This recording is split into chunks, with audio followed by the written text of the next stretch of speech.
창세기 2장 7절부터 9절입니다. 여호와 하나님이 흙으로 사람을 지으시고 생기를 그 코에 불어넣으시니 사람이 생명이 된지라. 여호와 하나님이 동방이 에덴에 동산을 창설하시고 그 지으신 사람을 거기 두시고 여호와 하나님이 그 땅에서 보기에 아름답고 먹기에 좋은 나무가 나게 하시니 동산 가운데는 생명나무와 선악을 알게 하는 나무도 있더라.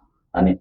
7절에 보면 여호와 하나님이 흙으로 사람을 지으시고 생기를 그 코에 불어넣으시니, 하나님이 생기는 성령을 상징하죠. 성령이 들어가서 생명이 된지라. 생명이란 건 산영이 되었다, 산자가 되었다, 산자들을 말합니다. 8절에 여호와 하나님이 동방이 에덴의 동산을 창설하시고 그 지으신 사람을 거기 두시고, 산자들, 하나님이 지으신 산자들, 교회를 말합니다. 에덴은 최초의 교회입니다. 9절에 보면 여호와 하나님이 그 땅에서 보기에 아름답고 먹기에 좋은 나무가 나게 하시니, 하나님은 교회에 씨를 뿌려서 좋은 나무가 나게 합니다. 그런데 아래에 보면 동산 가운데는 생명나무와 선악을 알게 하는 나무도 있더라. 교회 안에 두 나무를 말합니다. 교회 안에 생명나무도 있지만 선악을 알게 하는 나무도 있더라. 그렇다면 우리가 동산 가운데 있는 생명나무와 선악을 알게 하는 나무가 무엇인지 알려면 우리가 성경에서 답을 찾아야 합니다. 왜냐하면 성경에 보면 모든 하나님의 말씀에는 짝이 있다고 말씀합니다. 이사야 34장입니다. 16절. 이사야 34장 16절입니다. 너희는 여호와의 책을 자세히 읽어보라. 이것들이 하나도 빠진 것이 없고 하나도 그 짝이 없는 것이 없으리니 이는 여호와의 입이 이를 명하셨고 그의 신이 이것들을 모으셨습니다. 너희는 여호와의 책을 자세히 읽어보라. 여호와의 책이 곧 성경이죠. 이 성경은 하나도 빠진 것이 없고 하나도 그 짝이 없는 것이 없다고 말씀합니다. 그리고는 여호와의 입이 이를 명하셨고 그의 신이 이것들을 모으셨습니다. 성경은 여호와의 입으로 나오신 말씀입니다. 그렇기 때문에 하나도 빠진 것이 없고 하나도 그 짝이 없는 것이 없다고 말씀합니다. 하나님이 말씀을 깨달으려면 반드시 성경 안에 답이 있다, 그 짝된 말씀이 있다, 그 말을 하고 있습니다. 그렇다면 창세기 2장 9절에서 동산 가운데는 생명나무와 선악을 알게 하는 나무도 있더라. 교회 안에 두 나무지요. 답을 찾으려면 성경에서 답을 찾아야 된다. 지금 창세기 2장 9절에 동산 가운데는 생명나무와 선악을 알게 하는 나무도 있더라.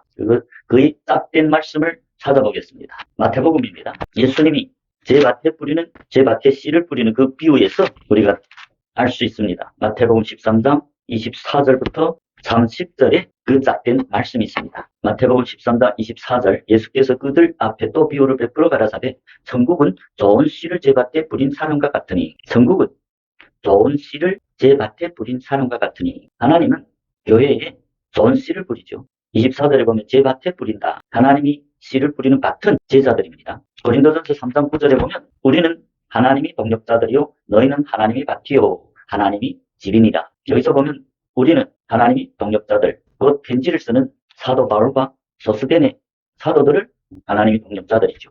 그리고 너희는 편지를 받는 대상인 고린도전서 1장 2절에 말하는 고린도에 있는 하나님의 교회, 곧 그리스도 예수 안에서 거룩하여지고 성도라 부르심을 입은 자들. 하나님의 교회는 곧 그리스도 예수 안에서 거룩하여지고 성도라 부르심을 입은 자. 성도라는 것은 거룩히 구별된 제자들 말합니다. 그리스도 예수 안에서 거룩하여졌다는 걸 제사함과 더불어 성령을 선물로 받은 제자들 말합니다. 그래서 고린도전서 3장 9절에서 너희는 하나님이 밭이요 하나님이 집이니라. 제자들이 마음엔 성령이 거하는 하나님이 집이지요. 하나님이 성전. 그 성령이 제자들 마음에 거하면서 그 마음 밭에 씨를 뿌립니다. 그래서 마태복음 13장 24절에 천국은 좋은 씨를 제 밭에 뿌린 사람과 같다. 예수님은 자기 밭에, 즉 제자들이 마음에 거하면서 좋은 씨를 뿌리죠. 천국의 말씀, 천국 복음, 천국 비밀을 말합니다. 제자들 마음에 거하면서 씨를 뿌리죠. 천국 말씀. 25절에 보면 사람들이 잘 때 그 원수가 와서 곡식 가운데 가라지를 덧뿌리고 갔더니, 여기서 원수가 와서 곡식 가운데 가라지를 덧뿌리고 갔더니 그 원수는 곧 마귀를 말합니다.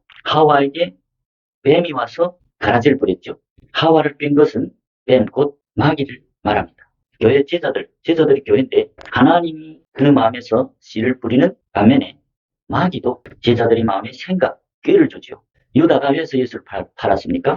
요한복음 13장 2절에 보면 마귀가 유다의 마음에 예수를 팔려는 생각을 넣었더니, 요한복음 13장 2절, 마귀가 벌써 시몬의 아들 가룟 유다의 마음에 예수를 팔려는 생각을 넣었더니, 마귀는 교회들에게 와서 하나님 자녀들의 마음에 예수를 팔려는 꾀를 불어넣습니다. 유다는 하나님이 제자, 12제자 중에 한 사람으로서 그 마귀에게 미혹받아서 자기 주를 팔아버렸죠. 은 30냥에. 그래서 마태복음 13장 25절에 사람들이 잘 때 그 원수 마귀가 와서 곡식 가운데 가라지를 떠버리고 갔던, 곡식은 거듭난 제자들을 말합니다. 생기가 들어간 산자들, 곡식 가운데 가라지를 떠버리고 갔다. 26절에 싹이 나고 결실할 때 가라지도 보이거늘. 여기서 교회 안에 가라지도 보인다. 이제 창세기 2장 9절에 보면 에덴 동산 지초의 교회에 생명나무도 있거니와 또 선악을 알게 하는 나무도 있더라. 그래서 마태복음 13장 26절에 싹이 나고 결실할 때 가라지도 보이거늘. 교회 안에 생명나무만 있는 것이 아니라 마귀의 꾀임을 받아서 미혹되어 순종하지 않는 가라지, 즉 선악을 알게 하는 나무도 있더라. 27절에 집주인이 종들이 와서 말하되 주여 밭에 좋은 씨를 심지 아니하였나이까. 예수님은 제자들 마음에 가면서 좋은 씨, 천국 복음을 뿌리죠. 좋은 씨를 뿌립니다. 그러면 가라지는 어디서 생겼나이까? 28절 주인이 가로되 원수가 이렇게 하였구나. 교회 안에서 가라지들이 난 것은 원수 마귀에게 미혹된 결과입니다. 가라지는 특징이 열매가 없죠. 앞에 마태복음 13장 3절부터 8절에서 씨 뿌리는 비유, 네 가지 밭이 나오죠. 길가나 돌밭이나 가시밭, 그리고 좋은 밭. 여기서 네 밭 중에 좋은 밭은 열매를 맺죠. 그것이 생명나무고 다른 길가나 돌밭이나 가시밭은 가라지, 열매 없는 가라지를 말합니다. 즉 좋은 밭이 생명나무고 가라지들이 선악을 알게 하는 나무. 그래서 28절에 그러면 우리가 이 가라지를 뽑기를 원하시나이까 주인에게 물어보죠. 29절 주인이 가로되 가만두어라. 가라지를 뽑다가 곡식까지 뽑을까 염려하노라. 현재는 가라지지만 앞으로 그 사람이 회개하여 생명나무가 될 수 있기 때문에 지금은 뽑지 말라. 왜? 가라지를 뽑다가 곡식까지 뽑을까 염려하노라. 30절 둘 다 추수 때까지 함께 자라게 두어라. 추수 때에 내가 추수꾼들에게 말하기를 가라지는 먼저 거두고 불사르게 단으로 묶고 곡식은 모아 내 곳간에 넣으라 하리라. 여기서 추수 때는 예수님이 재림의 심판 때를 말하죠. 그때는 가라지는 불사르고 곡식은 내 곳간에 천국에 넣으라. 그러면 이 말씀을, 이 비유를 해석한 마태복음 13절 36절부터 우리가 그 해석을 보면 36절에 이에 예수께서 무리를 떠나서 집에 들어가시니 제자들이 나와 가로되 밭이 가라지의 비유를 우리에게 설명하여 주소서. 제자들이 예수님께 밭의 비유를 우리에게 설명하여 천국 비밀을 예수님은 제자들에게는 해석해 주지요. 37절 대답하여 가라사대 좋은 씨를 뿌리는 이는 인자요. 예수님이 제자들 마음에서 좋은 씨를 뿌리죠. 같은 세상, 즉 좋은 열매를 맺는 제자가 되기 전에는 아직은 세상에 속한 같은 세상이요 좋은 씨는 천국의 아들들이요. 예수님이 그 제자들 마음에 거하면서 좋은 씨를 뿌릴 때 그 열매 맺는 좋은 씨들은 천국의 아들들, 천국의 자녀들이요. 가라지는 악한 자의 아들들. 원수가 가라지를 뿌릴 때 그 꾀에 미혹된 자들 말하죠. 악한 자, 마귀의 자녀. 교회 안에는 하나님이 자녀들만 있는 것이 아니고 마귀의 자녀들도 있지요. 39절 가라지를 심은 원수는 마귀요. 가라지를 심은 원수는 마귀죠. 추수 때는 세상 끝이요. 추수꾼은 천사들이니. 40절 그런즉 가라지를 거두어 불에 사르는 것 같이 세상 끝에도 그러하리라. 41절 인자가 그 천사들을 보내리니 저희가 그 나라에서 모든 넘어지게 하는 것과 또 불법을 행하는 자들을 거두어내어 불못벌에 던져 넣으리니. 거기서 울며 이를 갈미시래. 제자들은 제단을 쌓은 복음을 전하는 자들이죠. 그렇지만 그 중에서 제자들 중에서 마귀에게 미혹되어서 사람의 계명을 전해서 많은 사람들로 넘어지게 하는. 그래서 41절에 그 나라에서 모든 넘어지게 하는 자들, 다른 사람들, 복음을 증거해 원래 영혼을 천국으로 인도해야 될 제자가 사람의 계명을 전해서 많은 사람들 지옥에 보내진다. 믿음에서 넘어지게 한다. 그래서 모든 넘어지게 하는 자들, 또 제자들 가운데 불법을 행하는 자들, 예수님이 마지막 때에는 모든 넘어지게 하는 거짓 선지자, 거짓 목사들, 불법을 행하는 자들 거둬내요. 풀문불에 던져 넣으리니 거기서 울며 이를 갈미 있으리라. 이 풀문불은 지옥을 상징합니다. 불, 밖에 가라지는 거두어서 불에 태운다 했죠. 지옥불을 말합니다. 43절에 보십시오. 그때 이인들이 자기 아버지 나라에서 해와 같이 빛나리라. 귀 있는 자는 들으라. 43절에 이인이 나오죠. 이인들이 자기 아버지 나라 천국에서 해와 같이 빛나리라. 이인들. 그래서 천국은 이인들이 들어가죠. 그러면 이인들은 누구냐? 잠언 11장 30절입니다. 잠언 11장 30절. 이인이 열매는 생명나무라. 지혜로운 자는 사람을 얻느니라. 잠언 11장 30절에 보면 이인이 나오죠. 이인이 열매는 생명나무라. 즉 이인들은 좋은 열매를 맺는 자들이고 이인들이 곧 생명나무라. 그 말씀하고 있죠. 씨 뿌리는 비유해서 네 밭이 나오죠. 네 밭에서 길가나 돌밭이나 가시밭은 열매 없는 가라지라죠. 좋은 밭이 30배, 60배, 100배 열매를 맺는데 그들이 이인이다. 그 이인들이 맺은 열매가 곧 생명나무라.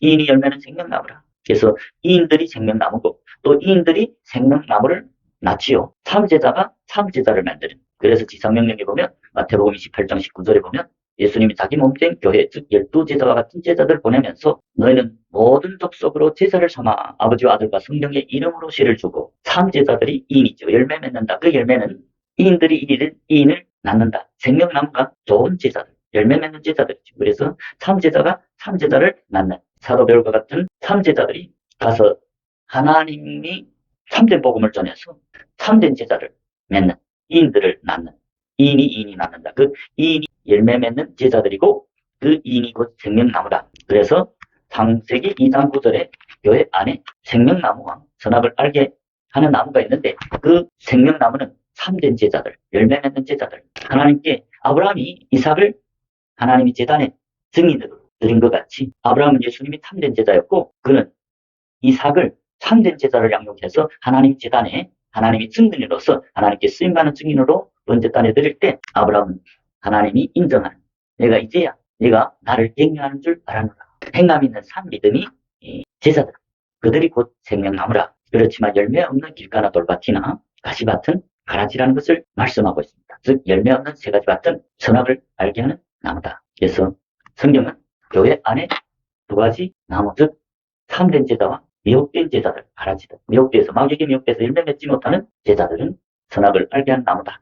그래서 이 영상을 보는 저와 여러분들이 다 회개하고 하나님을 믿고 따르는 제자가 되어서 그것도 예수님과 동행하는 참된 제자가 되어서 많은 주님이 제자를 또 양육해서 하나님께 쓰임받는 증인으로 드리는 생명나무가 되시길 주님 이름으로 축복합니다.